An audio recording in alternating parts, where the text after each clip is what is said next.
यानंतर बातमी आहे मुंबईतली या सलग 5व्याही दिवशी बेस्टचा संप सुरू आहे। आज राज्य सरकारच्या उच्चस्तरीय समितीची बैठक होणार आहे। यातून काही तोडगा निघेल याकडे सगळ्यांचं लक्ष लागलंय, पण बेस्ट कर्मचारी संघटना आपल्या मागण्यांवर ठाम आहे, त्यामुळे तोडगा निघू शकेल का याची शंका आहेच। आता सोमवारी हायकोर्टात बेस्ट प्रकरणाची सुनावणी होणार आहे। तर बेस्टच्या संपामुळे हाल झालेल्या मुंबईकरांच्या मदतीसाठी आता स्कूल बस संघटना धावून आली। आज 1000 बसेस मुंबईच्या रस्त्यांवर धावतायत, पण खासगी बसेचं भाडं सर्वसामान्य मुंबईकरांच्या खिशाला परवडत नाहीये।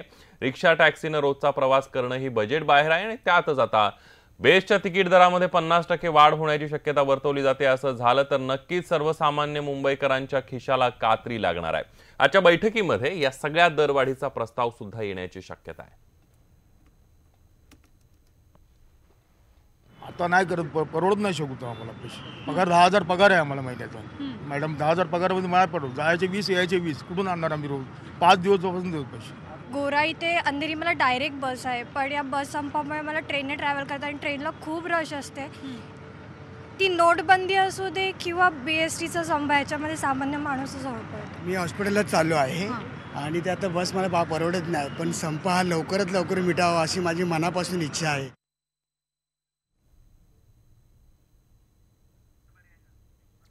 आपण बघितलं की कशा पद्धतीनं हा सगळा संप सुरू आहे। आजचा 5वा दिवस आहे। मुंबईकर कुठेतरी भरडलेले आपल्याला पाहायला मिळतात। स्वाती लोखंडे ढोके आपल्या प्रतिनिधी आपल्या सोबत आहेत। स्वाती, या सगळ्यामध्ये आपण मुंबईकरांची व्यथा जाणून घेतलेली आहे। जरी खासगी बस असतील, स्कूल बस असतील, पण सर्वसामान्य मुंबईकरांना म्हणावा तसा दिलासा मिळत नाहीये। आजच्या दिवसामध्ये ज्या बैठका होणार आहेत त्याकडे सगळ्यांचं लक्ष लागलंय। काय घडामोडी आहेत आज?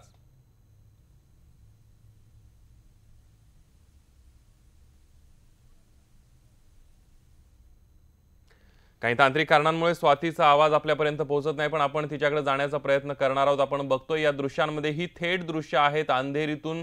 आपण बघितलं तर मुंबईकरांना सेकंड लाईफलाईन जी आहे मुंबईतली, ती मुंबईतली बेस्ट बस आहे आणि तिचाच संप सुरू असल्यामुळे कुठेतरी मुंबईकर मोठ्या संकटात सापडलेले पाहायला मिळत आहेत। पुन्हा एकदा जातोय आपल्या प्रतिनिधी स्वाती लोखंडे ढोके आपल्या सोबत आहेत। स्वाती,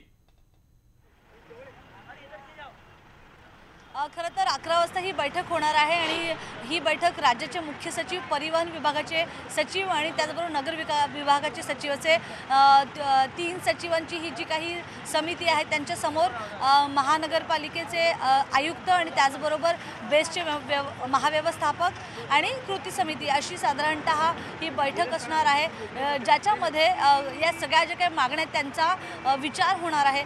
पण अत्यंत महत्त्वाची गोष्ट म्हणजे जर कृती समितीला थोडंसं घाबरवायचं असेल, त्यांना जर थोडंसं मागे हटवायचं असेल तर त्याच्यासाठी एक बेस्टनं प्रस्ताव तयार केलेला आहे की जर तुमच्या मागण्या मान्य केला तर 540 कोटी रुपयांचा अतिरिक्त बोजा हा आमच्यावर पडेल आणि आधीच 2000 कोटी रुपयांची संचित तूट जी आहे ती बेस्टला भोगावी लागते आणि अशामध्ये हा 540 कोटींची तूट भरून काढण्यासाठी 50% दरवाढ करावी लागेल। याला आपण प्रस्ताव म्हणता येणार नाही, कारण प्रस्ताव हा नेहमी हा समितीसमोर, बेस्ट समितीसमोर ठेवून मग त्याच्यावर पुढे जावं लागतं। हा प्रस्ताव नाही आहे, पण ही साधारणतः एक बेस्ट प्रशासनाची खेळी आहे, कारण 8 रुपयांचं तिकीट जर 12 रुपयांवर गेलं तर कोणी जाणार नाही।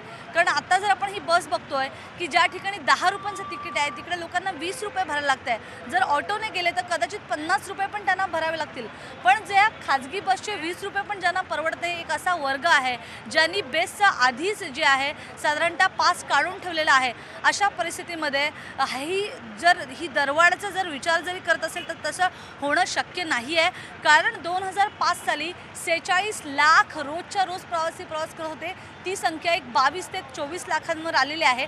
आणि अशा परिस्थितीमध्ये हा जो प्रस्ताव आहे तो फक्त घाबरवण्यासाठी असेल असं म्हणायला हरकत नाही, कारण कृती समिती पुढे आता मांडायचं काय असं प्रशासनाला झालंय आणि कोणत्याही प्रकारे कृती समिती मागे हटायला तयार नाही। आमच्या पूर्ण मागण्या जर झाल्या नाहीत तर आम्ही संपातनं मागे हटणार नाही अशी त्यांनी भूमिका घेतलेली आहे।